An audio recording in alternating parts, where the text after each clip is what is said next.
Il 19 maggio del 1925 a Omaha, in Nebraska, nacque Malcolm Little, più conosciuto come Malcolm X, uno dei più grandi e discussi leader afroamericani del XX secolo, attivista e politico per i diritti umani. Suo padre, Earl Little, era un predicatore battista morto assassinato dalla Black Legion, un gruppo di accaniti sostenitori della supremazia bianca che perseguitò la famiglia di Malcolm, distruggendo la loro casa con un incendio doloso. A seguito dell'internamento in un istituto psichiatrico della madre, Malcolm e i suoi fratelli furono assegnati a famiglie affidatarie. Nonostante ottimi voti scolastici e un'evidente intelligenza, Malcolm abbandonò gli studi e si trasferì prima a Boston e successivamente a Harlem, New York, ove lavorò come lustrascarpe in un nightclub, come barista in una drogheria e inserviente di vagoni letto.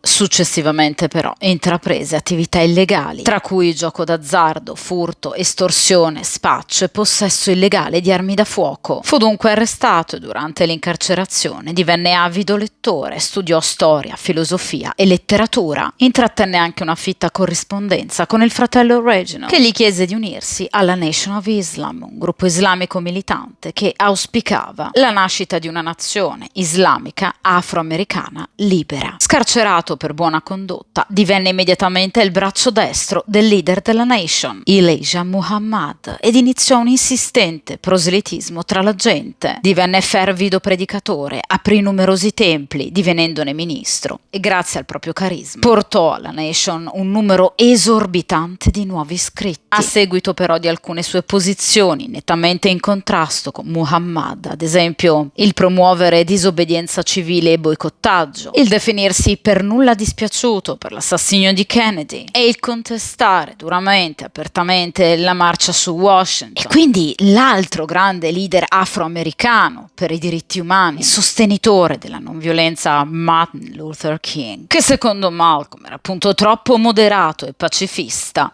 Malcolm lasciò la Nation e fondò un suo movimento, il Muslim Mask. Nel suo celebre discorso The Ballot or the Bullet, il voto o la pallottola, incoraggiò gli afroamericani a lottare anche attraverso il diritto di voto, con ogni mezzo necessario, espressione che usava spesso nei suoi comizi. Sopravvissuto il 14 febbraio del 1965 ad un primo attentato dinamitardo, il 21 febbraio del 1965 Malcolm X fu assassinato durante un discorso pubblico a New York, con numerosi colpi di pistola da 3 membri della Nation a soli 39 anni. Al suo funerale parteciparono oltre 1,5 milioni di persone.